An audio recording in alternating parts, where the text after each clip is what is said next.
Bismillahi wassalatu wassalamu ala rasulillahi. Assalamualaikum warahmatullahi wabarakatuh. Magandang hapon po mga mahal naming kasama.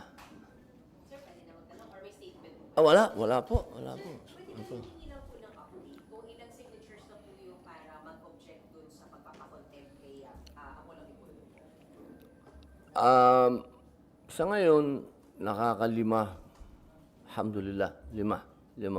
Kailangan ko pa ng 3. May mga nakausap na ako na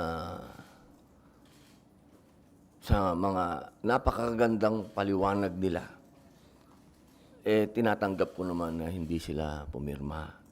At yun ang mga bagay na ikinatutuwa at ikinalulungkot. Kasi siyempre, ikinatuwa dahil buhay ang demokrasya sa Senado.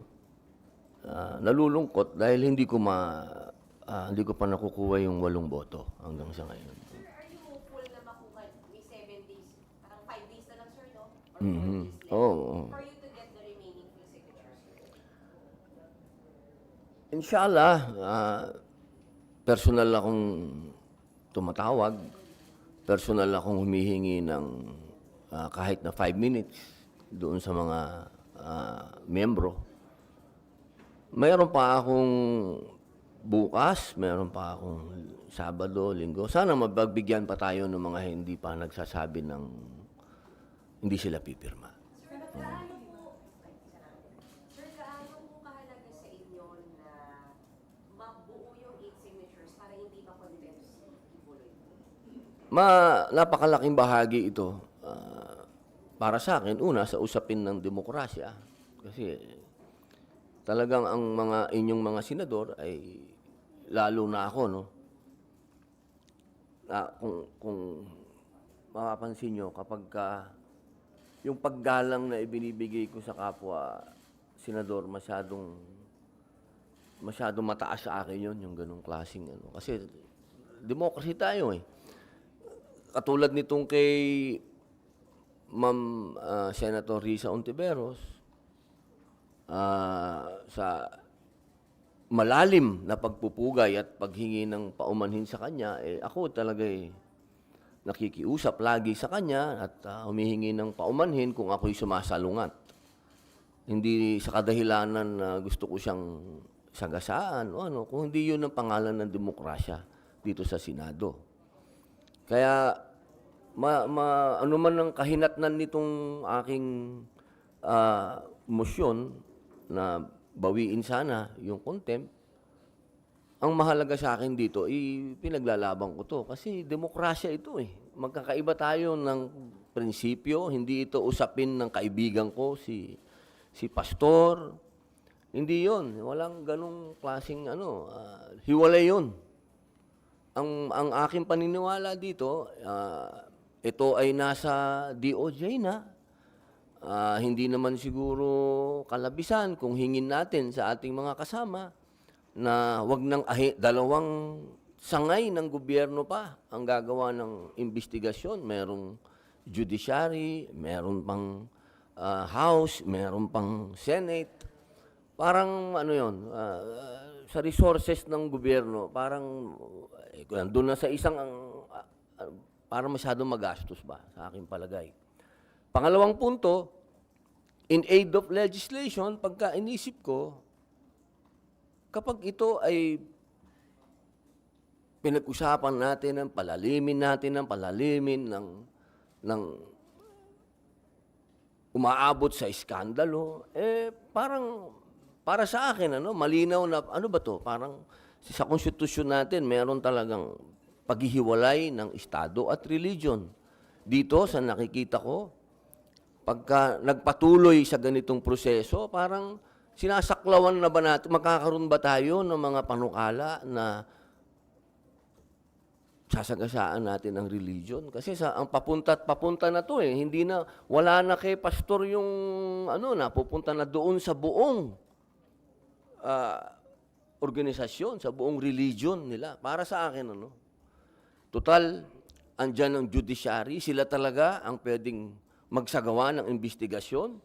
Sila talaga ang pwedeng magbigay ng parusa.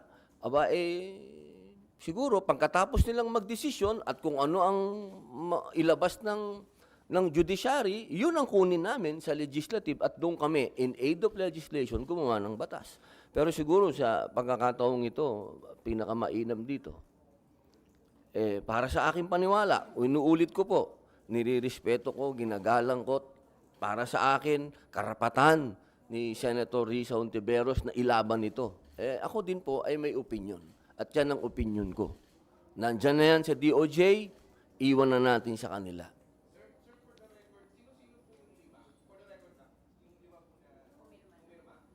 Siyempre, sayang nga dahil ang kailangan pumirma dyan, mga miyembro. Kung nagkataon na miyembro sana si Bato tsaka si Tolentino, di sana may 4 na ako.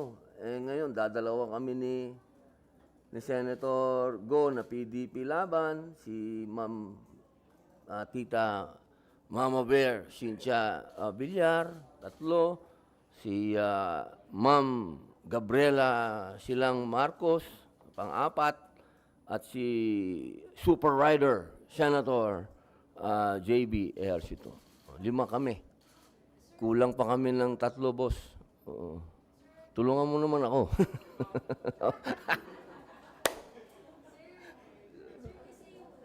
Sa tatlong hearings, sir, ang daming witnesses na nilabas sa committee ni Senator Risa. Hindi po ba it might be best na humarap si Pastor Kibuloy to also answer publicly those allegations? Because these are serious allegations like, sir, may rape, may pang-abuso.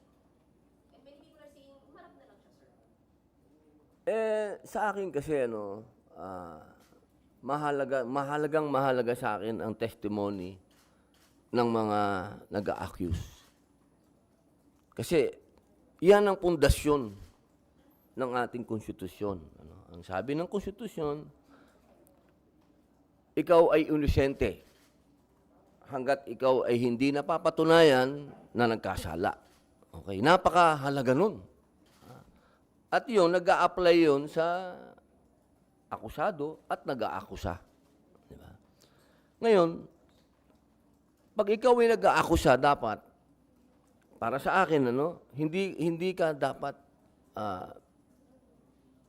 una, natural lang na matakot. Natural lang yun. Pero, kung yung pinaglalaban mo at yung ginawa sa'yo, gusto mong magkaroon ng sapat na kaparusahan at maging aral at magkaroon ng mga batas patungkol dito, dapat nakikita natin ang mukha. At dapat din, kung sino yung naakasuhan, lalong-lalo na sa mga pagkakataong ganito, na ang pinag-uusapan natin ay hindi lamang tao, isang tao. Pag sinabi natin kasi na si Pastor Kibuloy, religion nito. Sana mas maintindihan natin na itong kaso na to, hindi ito usapin lang ng isang tao. Ito ay usapin ng isang pananampalataya. Mahalagang natin yon. Ilagay natin wag natin ialis ang usapin na yon sapagkat meron tayo sa konstitusyon na paghihiwalay ng religion at ng estado. Kaya sana para wag na tong lumaki, para sa akin, andyan na sa DOJ, hayaan na natin sila. Sila na, antayin natin kung ano ang kanilang desisyon, anong findings nila, kung ano ang ipaparusa, kung may nagkasala. Then from there, doon tayo gumawa ng in aid of legislation. Wala tayong magiging usapin ng nagkaroon ng trouble, nagkaroon ng gulo, yung mga ganon. Some people are also saying in the spirit of fairness, lahat naman ng resource person, sir, pag hindi talaga dumarating na contempt at na-aresto, bakit daw si Pastor Kibuloy? Why will he be an exemption, sir? Kung maalala mo, ako wala akong relasyon kay Aguila, yung isang kanilang, oo, kanilang inimbestigahan. Hindi ako pumunta kahit isang hearing nun. Kasi sa loob ko, nasa loob ko na yon na pagka ganito na ang pinag-uusapan natin ay grupo ng mga taong may pananampalataya. Nasa akin lagi yung teka muna. Medyo mag-ingat tayo sa usapin na ito. Hindi ito, yung hindi ko pagpunta doon, isa na yung, lahat naman ng hearing dito, kung pwede puntahan ko Pero yung hearing na yun, talagang hindi ako pumunta. Kasi nandun ako. Hindi ito bago. Itong kay Pastor Kibuloy, yun uli ang posisyon ko. Meron tayong korte, at ang korte natin, yun ang simbolo ng justice. Makikita naman natin, nasa kanila ang justice. So, walang pinakamagandang avenue para humingi ng hustisya ang mga biktima, kung meron. As he said, hustisya dito sa mga judge na pwedeng magbigay ng kanilang hukom. Sir, follow-up lang. So, does it apply sa ibang mga hearings na kahit hindi religious leader, basta pag may contempt, yung posisyon nyo ay parang ayaw nyo sa mga nagpapakontempt ng mga resource persons? Or exclusive lang sa mga religious leaders? Yung sa akin po, pag may kinalaman, halimbawa, una, sa religion. Medyo, tayo dyan, ingat tayo dyan. Pagdating sa ganyang usapin, merong korte. May korte tayo para maggawa ng kanilang paglilitis para sa akin. No? Tayo nandito sa Senado, pag-usapan natin yung mga bagay na talagang may kinalaman at makakagawa tayo ng mga batas na sa palagay ko, unang-una ekonomiya natin. Unahin natin yun. Sir, follow-up, last na lang, sundot lang. Paano yung tinatanggap yung mga backlash, yung mga negative comments sa inyo sa social media? Dahil, syempre, yung pagkampi nyo kay Pastor Kibuloy na controversial, at hindi naman lahat ng milyong Pilipino ay naniniwala na siya ay inosente. Oo, pero masyado namang diretsahan yung kumampi. Hindi man ako kumampi, tol. Ito naman, masyado naman panghuhusga yan. Isa ka dun, Oo. Masyado mo akong hinusgahan. Ang tawag dyan, demokrasya. Pagkampi sa Bilib pa naman ako sa balbas mo. Ikaw talaga, akala ko naman, kaisa kita. Hindi, ano yan, democracy. Democracy. Meron akong mga, katulad nung kinausap ko si Ma'am Risa, meron tayong mga personal na dahilan, pare, na pag sinabi ko sa public, kasi lagi sinasabi ng publiko, hindi man lang niya sinabi kung ano yung dahilan niya. Basta sinalungat niya yung sinabi na yung contempt. May mga bagay kasi na pinag-usapan namin ni Ma'am Risa na para sa akin, yun ang sinabi sa akin ng imam ko Naging un-Islamic ako nung first hearing. Kasi hindi ko nasabi sa kanya na ang posisyon ko ito. Bigla lang ako nagsalita. Kaya nung pangalawang hearing, humingi ako ng 1 minutong suspension. Nagpaalam ako sa kanya na ito ang posisyon ko. Personal ko to. Ito ang aking paniniwala. Buong paggalang sa'yo. Hindi ako yung klase ng tao na mag-grandstanding sa hearing at pagiging chairman ni Ma'am Risa. Aagawin ko sa kanya. Ayokong mang sapaw dito. Kapag meron ng tinatanong kayo sa aking media tungkol sa ibang committee, ang lagi kong sinasabi, teka, hindi ako spokesman ng committee na yan, nakakahiya doon sa chairman. Kasi ayokong mang-agaw. Hindi ko naging ugali yun. Ngayon, kung ang tao, sinasabi mo na kinakampihan na, mabihira naman yung kinakampihan. Demokrasya, tol. meron akong sariling dahilan eh. Ang sarili kong dahilan para sa akin, nagiging biktima si pastor kasi nilabanan niya yung NPA. Yun ang sarili kong wala tayo, hindi deserve para sa mga mata ko ng isang taong ang tingin ko bayani sa pakikipaglaban niya sa komunista na naging kasama ko. Ganitong klase, papayagan ko, maiskandalo. Teka muna. Nasaan ang utang na loob natin sa serbisyo ng taong ito na inalay niya sa paglaban sa komunista? Yun ang personal kong dahilan. Hindi ito usapin ng pagkakaibigan. Kasama ko tong taong ito. Noong lahat ay tahimik na lumaban, lumaban yan. Para sa akin, deserve niya yun. Deserve niya ang aking suporta na mapunta siya sa korte, sa judiciary. Yun. Hindi ako naniniwala na in aid of legislation, makakagawa tayo ng mga bill ngayon na maapektuhan ang kingdom. Religion yan. Yun, pare ko. Sana naintindihan mo na to. Lambihira, kampi-kampi naman to.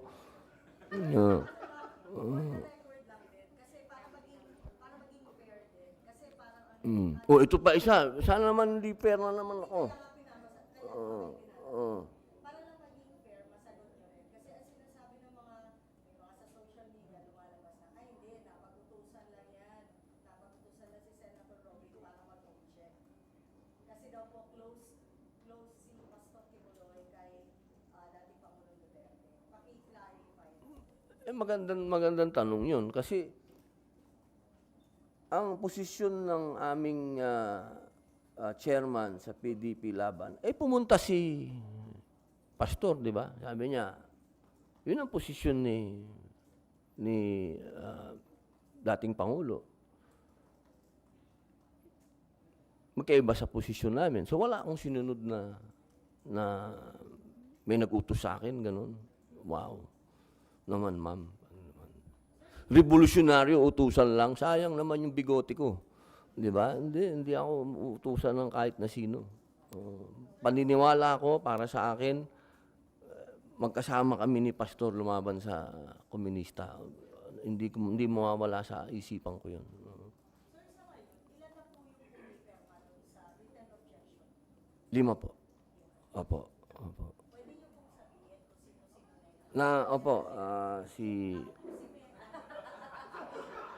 Sir, mahirap bang mag-convince ng mga kasama sa committee para pumirma? Yung salita kasing convince, parang ano yun eh. Hindi ko pang naman ginawa yun. Kasi nirespeto ko naman lahat ang posisyon ng bawat senador. Siguro mas magandang magpaliwanag. Yun, nagpapaliwanag. Ipapaliwanag ko kung bakit ko sinalungat, yung ganun. Hindi naman mahirap magpaliwanag. Siyempre, magpapaliwanag din sila. Binibigyan natin sila ng pagkakataong magpaliwanag. Katulad ni Senador Grace po, napakaganda ng kanyang paliwanag kung bakit hindi siya pipirma. Ganun din si Senator Raffy Tulfo. Yung demokrasya to eh. Hindi natin kailangan personalin yung mga bagay na mga ganito. Kaya ako hindi ako titigil na makumbinsi yung iba pa. Halimbawa, si Ma'am Pia. Ma'am Pia ang di pa nakapirma, si Senator Mark Villar, yan. Magpapaliwanag tayo sa kanila. Pero kung kumpiyansa po kayo kung sakaling hindi pa natatanong. Kumpiyansa kayo, sir, na bago mag 7 days, kasi kasama po yata yung Saturday, Sunday. Opo, 7 days. So, by early next week, kaya yung kumpiyansa kayo. Inshallah, ma'am. Opo. Sa mga members kasi, sino pa po yung hindi nyo nakausap? Sir, kasi yung mga binanggit nyo, Senator Mark Villar, Senator Pia Cayetano, hindi nyo ba nakausap? Napatingin ako kay attorney. Sino na ba mga nakausap natin? Si Ma'am Pia, hindi pa. Ma'am Pia, hindi pa. Si Senator Mark, mga 2 araw na namin kinokontak pero hindi pa namin makontak. Oo. Sana kausapin na lang ni Tita Cynthia para mabawasan na ako ng ano. Di ba?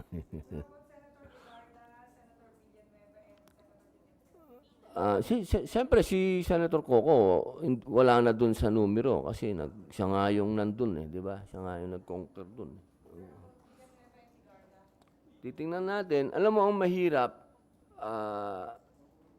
na-tiyempo pa tayo sa buwan ng kababaihan kaya, di ba? Medyo...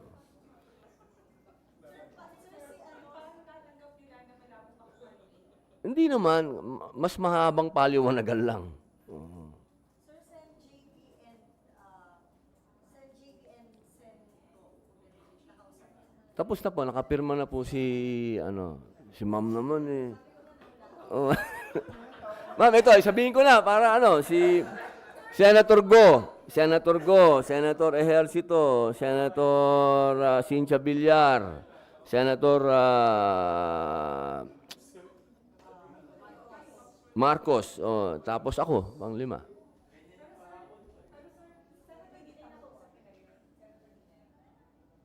Hindi pa. Wala pa. Oo, wala pa. Ang malinaw, sir, na no ay Senator Poe at Senator Raffy Tulfo. Dalawa Oo. pa lang, sir, ang nagno-no na nakausap. Yes, ma'am. Siyempre, uunahin mo yung meron kang, 'di ba? Meron kang, hindi, may relationship ba? Kasi si Ma'am Grace, alam naman natin, anak ng hari ng pelikulang Pilipino, 'di ba? Si Senator Raffy naman, kaibigan natin, lagi nating kakwentuhan. Yan. Susunod na lang yung mga alpha na medyo, Just to add lang doon sa mga questions, kailan po yung nakipaglaban kayo sa komunista with Apollo? What year was this, sir? Eto nung panahon ng NTF-ELCAC, magkakasama kami niyan. Oo, di ba? Panahon ni Digong, 2016 hanggang 2022. Kasi yung pelikula kong Memoirs of a Teenage Rebel, ito yung mga tunay na rebelde, na mga bata na na-recruit, sila yung naabuso. Nagpalabas kami sa YouTube. Hindi namin... Nagkaroon ng napakaraming kalungkutan yung pelikulang ginawa kong yon. Walang gustong magpalabas. Ang nangyari, dinala ko sa mga government stations, ayaw din nila ilabas. Pero sa SMNI, nailabas ko. Pumayag si Pastor. Ganon din yung Isang Linggong Pag-ibig, yung sa West Philippine Sea. Nailabas ko din sa SMNI. Yun yung partnership ng matagal na paglaban sa komunista. Sir, ano specifically po yung naging tulong ni Pastor sa paglaban sa komunista? Maliban dun sa pag-e-ere sa nung memoir. Marami po. Nung panahon po ng NTF-ELCAC, diyan po nilalabas ang mga data. Ang mga data, ng mga, kung ano yung mga nangyayaring, halimbawa, galing sa AFP, yung mga tinatawag naming, kasi kami mismo nun, meron kaming mga pinupuntahan ng mga sumusurrender, binibigyan ng pag-asa ng gobyerno, binibigyan ng ayuda. Ako lang, ang dami kong pinuntahan na ganyan. 1,000 ang sumusurrender. Hindi mo mapanood sa ibang channel. Mapapanood mo sa SMNI. So parang binigyan niya kayo ng platform. Napakahalaga nun. Oo, napakahalaga. Sa usapin ng paglalathala ng ginagawa ng gobyernong maganda, napakahalaga nun. Sir, doon lang sa... Sir, some senators who already signed Senator Cynthia Villar at Senator Ali, they're very open to say na kaibigan nila si Apollo Kibuloy. Sir, naman Oo naman po. Mas mabigat nga yung akin hindi lang basta kaibigan Hindi ko lang siya basta kaibigan. Kasi pag sinabing, kaibigan ko, kaya sinungaling ako. Hindi ko basta kaibigan yan. Comrade ko yan. Comrade. Naniniwala kami sa isang prinsipyo. Mas mabigat yun. Hindi naman kami magka-religion ni pastor. Hindi naman kami magkababayan. Hindi naman ako tiga Davao. Naniniwala ako sa prinsipyo niya na masyado nang matagal ang communist struggle dito sa Pilipinas. Hindi na natin kailangan ng armed struggle. Naniniwala kami doon. Yun ang pinaniniwalaan namin. Sir, isa sa mga lumabas na tanong agad nung pina-reverse niyo yung contempt niya was, sir, was there any help given to you in the last election? Una na yung dasal. Dasal. Napaka-importante nun. Doon sa channel niya, sa SMNI, nabigyan niya ako ng airtime na wala akong binabayaran.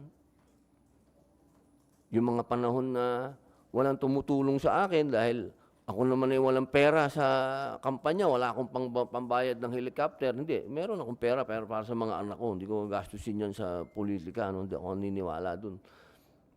Yung helicopter niya, pinahihiram niya sa akin. Yung mga ganong klaseng pabor. Was he campaign contributor? Ano ibig bigay ng pera? Naku, wag naman. Wag naman. Ang bintang sa kanya, siya humihingi ng pera. Maganda yan, ha? Sabihin ko kaya, oo. Hindi, biro lang.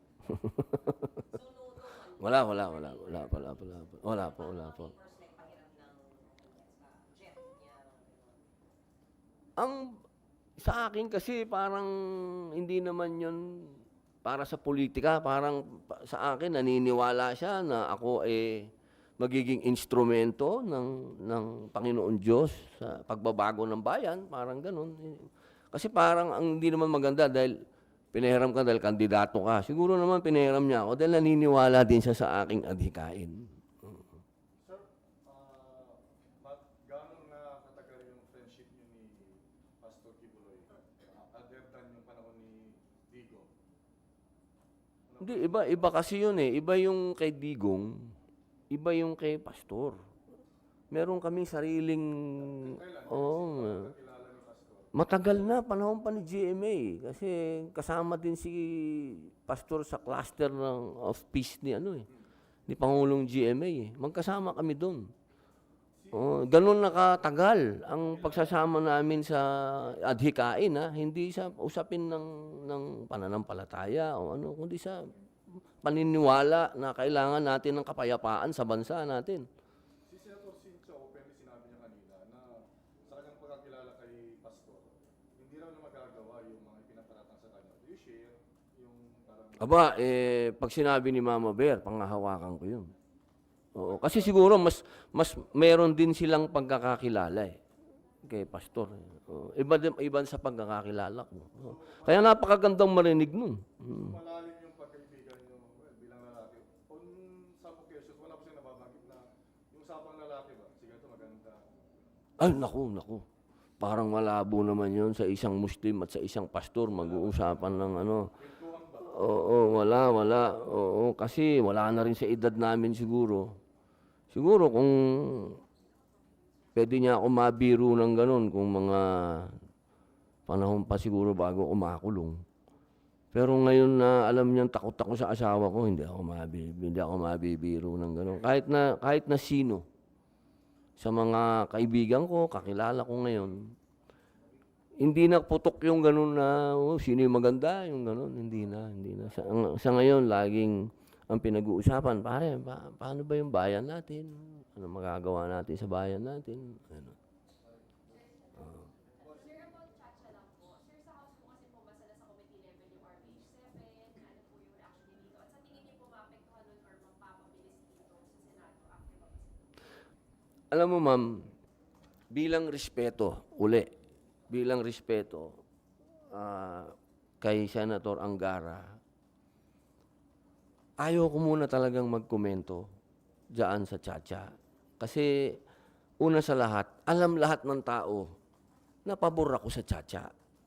Napaka-bias, napaka-unfair para kay Senator Angara na sa kalagitnaan ng kanyang hearing, meron ako mga side interviews na hindi siya mabibigyan ng para sa akin, kanya ngayon to eh. Siya ngayon ang bida dito. Hayaan muna natin si Senator Angara, kung ano man ang mas maganda yung reaction niya ang hingin natin patungkol dito sa sa nangyari sa malaking kapulungan. Kasi malaking ano yun, malaking ano na naman yan, ma'am. Alam mo naman. Mas maganda kung si Senator Angara tapos si SP ang magandang magbigay ng pahayag dito. Tapos mula sa pahayag nila, doon ako magbibigay ng pahayag para hindi ako sumasalungat kung saan naman ang direksyon nila. Sir, si Sen. Ivy tsaka si Sen. Sylvia, kasama niyo po dito yung about kay Pastor Kibuloy. Silang dalawa rin po nagsasabi ayaw nila sa Chacha. Kung ngayon daw po botohan, no po sila. Sir, are you willing also na kausapin din sila to convince them for Chacha since yun po yung advocacy? Nakausap ko na sila noon pa eh. So, baka naman isipin nila, sirang plaka ako, paulit-ulit, di ba? Naiintindihan ko ang bawat posisyon ng senador sa Chacha. Yan una pa lang, hindi naman ngayon lang, noon pa, noong panahon na tayo ang nagsasagawa ng pagdinig, open naman sila na sinasabi nilang hindi talaga sila okay dyan. At ako naman, nirerespeto ko naman yung kanilang mga posisyon. Pero siyempre, iba ito ngayon. Sa oras na to, ang humihingi nito ay ang executive. So siguro, ito na yung pinakamagandang oras para kay Senator Sani. Siya dapat ang mag-shine dito, di ba? So, bigay natin sa kanya. Para sa akin, kung may kakausap dapat sa mga senador, dapat pangunahan niya. Hindi ako. Kasi ayoko mang-agaw ng ano, ma'am. Hindi maganda. Opo. Sen, nabanggit mo na kanina tungkol doon sa kulong na naranasan mo ako. Issue ngayon yung PNP, di ba? Papayagan na magdala ng light arms yung civilian. Sa inyong lately, nakita ka na rin, bisita ka sa San Gaston sa BGC. Ano yung ibang kasamahan yung senador, ayaw na bigyan daw ng light arms yung mga civilian. Sa inyong panig, sir, saan tayo papanig dito ngayon sa issue? Napakaganda pong issue niyan. Sapagkat masarap nang magbigay ng mungkahi dyan kasi nakapagbigay na ng mungkahi dyan si SP. At napakaganda nung sinabi ni SP, sabi niya, sana magkaroon ng isang hakbang na yung mga bibigyan ng PNP ng karapatan na magkaroon ng long firearm ay maging reservist. Ang gandang ano nun para sa akin. Kasi tayo naman kung ano sabihin ng PNP, naniniwala naman tayo. Dapat paniwalaan muna natin yung sinasabi nila. At ganun din naman, yung sinasabi ng ibang mga senador. Siyempre, kanya-kanya, demokrasya tayo, may kanya-kanyang opinion. Pero siyempre, ako, naniniwala ako sa opinion ni SP. Napakagandang opinion yun. Karapatan ng sibilyan yan. Karapatan nilang magkaroon ng baril. Pero siyempre, pagdating dyan sa long firearm, dapat, sana maging reservist sila. Mag-serve sila sa gobyerno. Magkaroon sila ng proper training. Kasi alam mo, ang problema sa bayan natin, hindi yung may lisensyadong baril at hindi yung... Ang problema natin dito yung mga goons. Yung mga outlaws. Yung lisensyadong baril, may record yan. Kapag nakagawa yan ng pagkakamali, napakadali mong matrace niyan, madali mong mahuli, yun ang paraan eh. Ang problema natin, ang pagdiskitahan natin, yung mga hindi sumusunod sa batas. Pero yung mga may LTAP, dumaan na yan sa proseso para magkabaril. Ang kailangan lang, bigyan natin ng responsibilidad. O binigyan sila ng pagkakataon na mag-ari ng mahaba, o bigyan din natin ng pagkakataon, magserbisyo sila sa bayan, maging reserve sila. Napakaganda nung sinabi ni SP.